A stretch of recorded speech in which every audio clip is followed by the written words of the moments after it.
Imagina esto. Tienes 3 grupos de personas y se someten a 3 dietas distintas. Ajá, el clásico experimento. Exacto. Y al cabo de un año, los promedios de pérdida de peso en cada grupo son diferentes. O sea, la dieta vegana muestra una caída de 5 kilos, la cetogénica de 3 y la mediterránea de 2. Claro, y a simple vista tienes un ganador clarísimo. Totalmente. Pero, estadísticamente hablando, existe una probabilidad abrumadora de que esas diferencias numéricas sean, pues, completamente irrelevantes. Un simple espejismo matemático. Y eso es un golpe duro para cualquier investigador que recién empieza. Así es. Bienvenidos a esta inmersión profunda. Hoy nuestra misión es desmitificar una de las herramientas más fundamentales en la investigación científica y la bioestadística. El famoso ANOVA. El análisis de varianza, que fíjate, es el dolor de cabeza de muchos estudiantes, pero es fascinante. Es fascinante.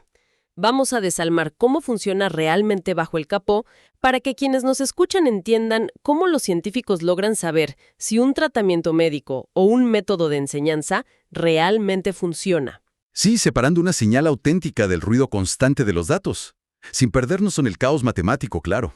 A ver, vamos a navegar por el concepto, digamos, contraintuitivo de la ANOVA, sus reglas ocultas y todo ese trabajo de detective que viene después. Y el lugar perfecto para empezar a desarmar ese motor es enfrentando la paradoja central de su propio nombre. Sí, porque se llama análisis de varianza, pero su objetivo final no es ese. Exacto.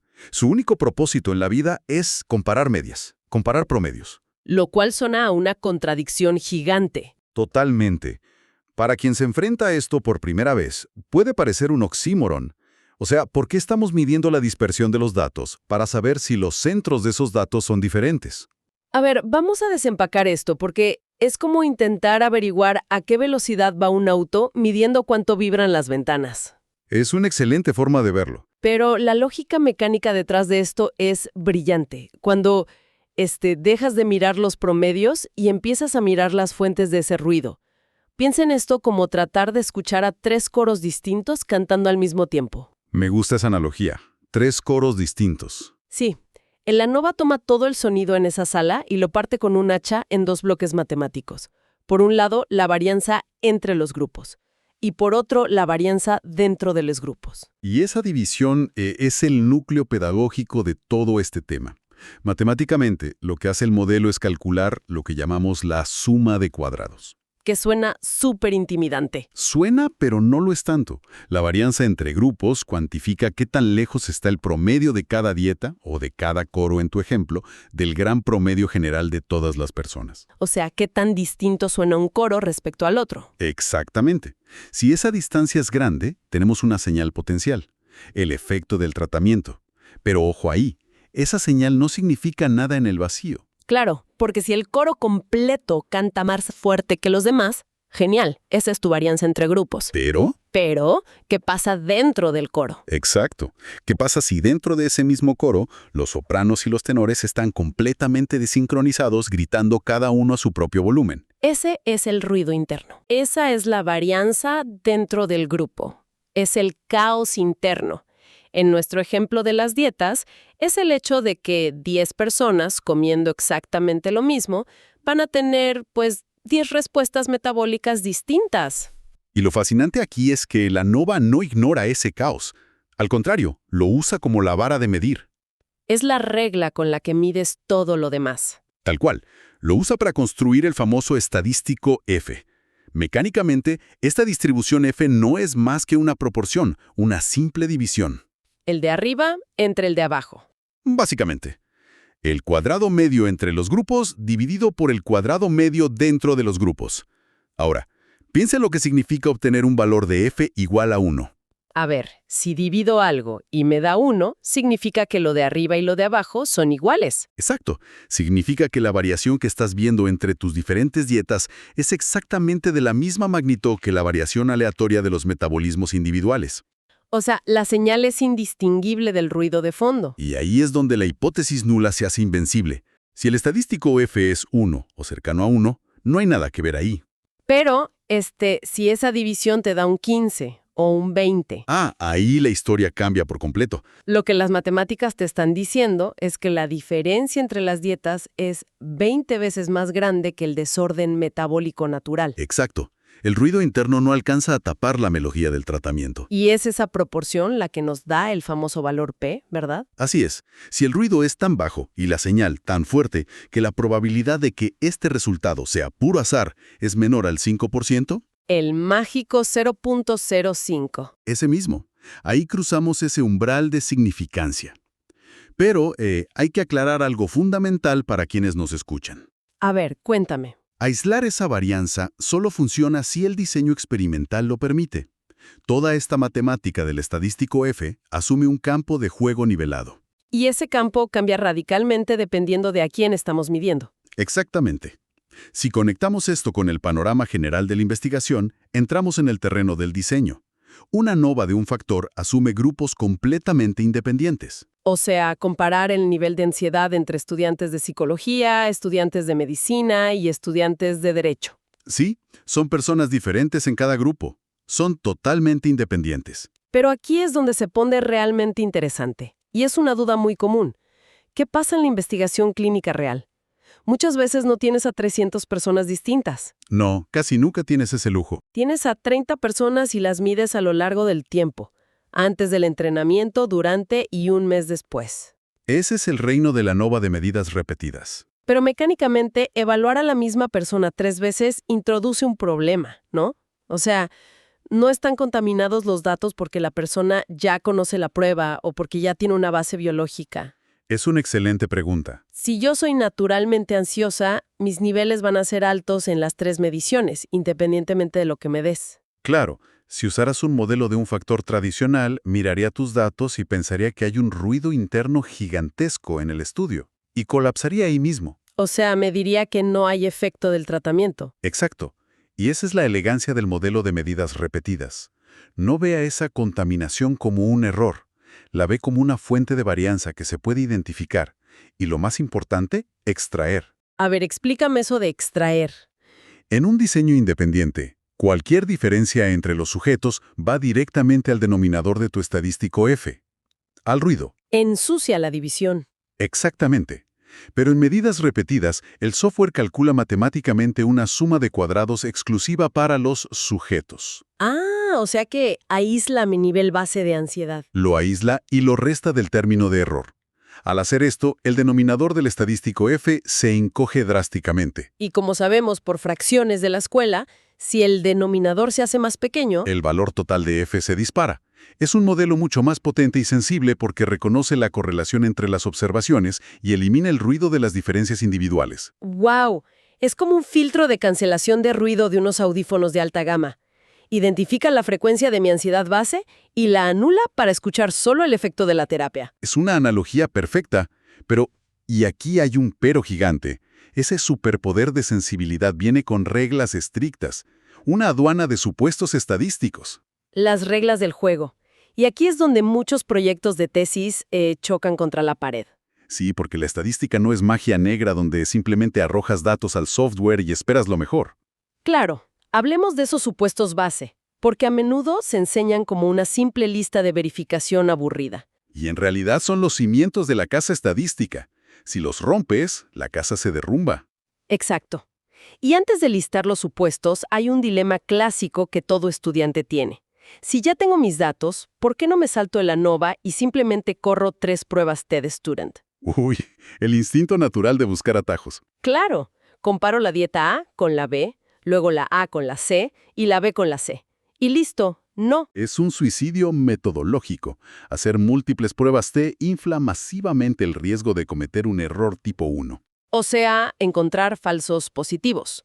Para visualizar esto, hacer pruebas T múltiples es como tirar un dado de 20 caras buscando un número crítico, digamos un 20. Ajá.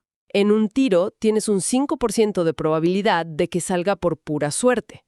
Pero si me obligas a comparar 5 dietas distintas entre sí haciendo pruebas individuales, estoy tirando ese dado 10 veces. Y la probabilidad matemática de que saques un falso positivo ya no es del 5%, se dispara a más del 40%. El ANOVA es el escudo contra esa trampa. Hace una sola prueba global que congela ese riesgo. Totalmente. Pero ese escudo, como decíamos, requiere cumplir 3 supuestos fundamentales. El primero es la normalidad. Que las poblaciones tengan distribuciones normales, la famosa campana de Gauss, que se prueba con Shapiro-Wilk, por ejemplo. Así es. Aunque, siendo justos, el ANOVA es sorprendentemente robusto aquí.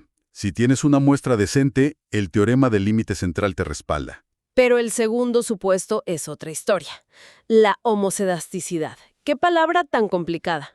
Sí, asusta un poco.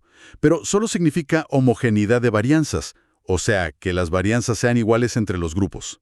Y si las varianzas son desiguales, el motor se desviela por completo. Exactamente. ¿Por qué es crítico? Porque el denominador del estadístico F se calcula promediando o agrupando las varianzas de todos tus grupos. Claro, y si tienes un grupo con una varianza minúscula, súper concentrado, y otro grupo con datos esparcidos por todas partes, ese promedio es absurdo. Estás promediando manzanas con tractores. El número que pones en la división deja de representar la realidad. Y si la prueba de Leven te dice que no tienes homocedasticidad, tienes un problema serio. Y las conclusiones médicas o psicológicas de ese estudio pueden ser peligrosamente erróneas.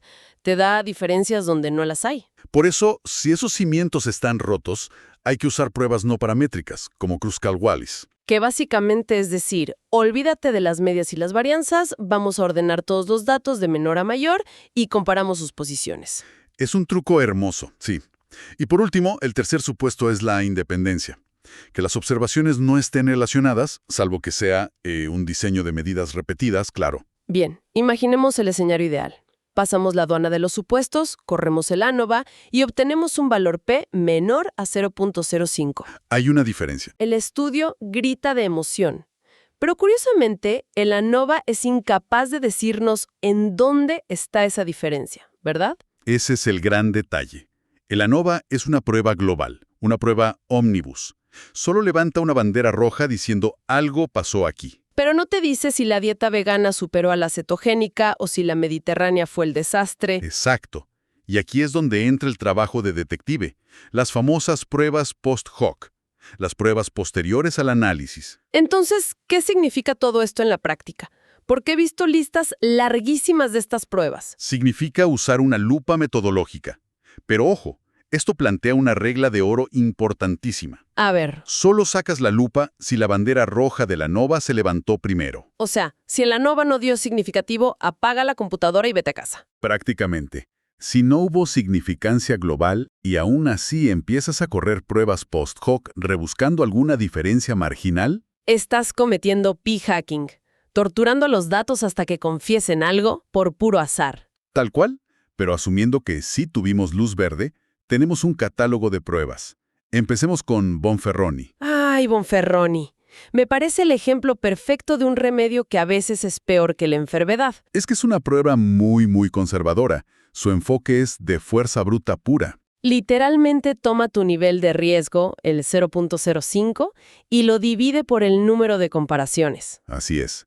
Si pruebas 4 fármacos, tu nuevo umbral para declarar victoria ya no es 0.05. Puede bajar a 0.01 o menos. Mi problema con esto es que nos protegemos tanto de los falsos positivos que garantizamos ignorar descubrimientos reales, porque el umbral se volvió inalcanzable. Pierdes poder estadístico rapidísimo. Es excelente para pocas comparaciones, pero para el día a día existen herramientas mucho más calibradas. Como la prueba de Tukey. Exactamente. Tukey HSD. Es la recomendación rápida y por defecto si se cumplen todos los supuestos y las varianzas son iguales. Controla el error familiar, pero retiene muchísimo más poder estadístico para detectar diferencias reales. Sí, es un balance mucho más elegante que Bonferroni. Pero, y siempre hay un pero en estadística, ¿qué pasa si tengo muestras pequeñas y varianzas completamente desiguales? Si fallé la prueba de Levene. Ahí no puedes usar Tukey. Ahí llamas a la prueba de Games-Howell. La prueba de Games-Howell es como el vehículo todoterreno de la estadística, que entra donde Tukey se atasca. Me encanta esa imagen. Y sí, lo es. Como hay heterocedasticidad, Games-Howell ajusta matemáticamente el error estándar para cada par de grupos de forma independiente. Es como si ajustara la suspensión para cada bache del camino en lugar de asumir asfalto liso. Exacto. Es la salvadora cuando las varianzas son un desastre. Elegir la prueba incorrecta aquí puede crear falsos positivos que cuestan millones en medicina o marketing. ¡Wow! Y nos falta un escenario muy particular. ¿Qué pasa si estoy probando varios tratamientos experimentales, pero solo me importa compararlos contra un grupo placebo? Ahí, la reina es la prueba de Dunnett. Exclusiva para un grupo control. Sí, si usas Tukey ahí, pierdes poder comparando los tratamientos entre sí. Dunnett ancla al grupo control y solo compara el resto contra él. Es sumamente eficiente. Lo que nos deja con un árbol de decisiones en la mente del investigador que es genial. Sí, vamos a resumirlo para quienes nos escuchan. A ver, si tienes variable dependiente cuantitativa e independiente cualitativa de 3 o más grupos, vas por ANOVA. Revisas la independencia. Si son distintos, ANOVA da un factor. Si es la misma gente, medidas repetidas. Luego, revisas tus supuestos. Si hay homocedasticidad, aplicas el ANOVA adecuado. Si no, vas por Kruskal-Wallis-Welch-ANOVA. Y finalmente, si tu valor P global es menor a 0.05, sacas la lupa. Haces tu prueba post-hoc para identificar a los culpables de la diferencia. Tukey para el camino liso, James-Howell para el terreno accidentado y Dunnett si tienes un placebo. Todo esto es el lenguaje con el que la ciencia confirma sus grandes avances. Es un flujo lógico hermoso cuando lo ves desde arriba. Totalmente. Y esto me lleva a un último pensamiento, algo para que nuestra audiencia siga explorando por su cuenta después de que termine esta inmersión. Te escucho. Durante toda esta charla, hemos hablado de depender ciegamente del 0.05 como un umbral mágico. Y hemos tratado al ruido interno, la varianza dentro del grupo, como algo que hay que reducir y controlar a toda costa en el ANOVA. Es el objetivo del diseño experimental, ¿sí? Pero si la diferencia matemática depende tanto de aislar y suprimir esa variación natural, es posible que estemos diseñando experimentos tan increíblemente estériles y controlados en los laboratorios que encontramos diferencias estadísticas impecables, pero que en el caótico mundo real no tienen ningún impacto práctico. Es una reflexión durísima para la ciencia aplicada. Es que allá afuera, en el mundo real, la gente no vive en condiciones de laboratorio. Es una invitación a cuestionar no solo los números y los valores P que leemos en los papers, sino la realidad misma que esos números intentan representar. Una excelente forma de cerrar. Los modelos son mapas, no el territorio. Exactamente. Nos escuchamos en la próxima inmersión profunda.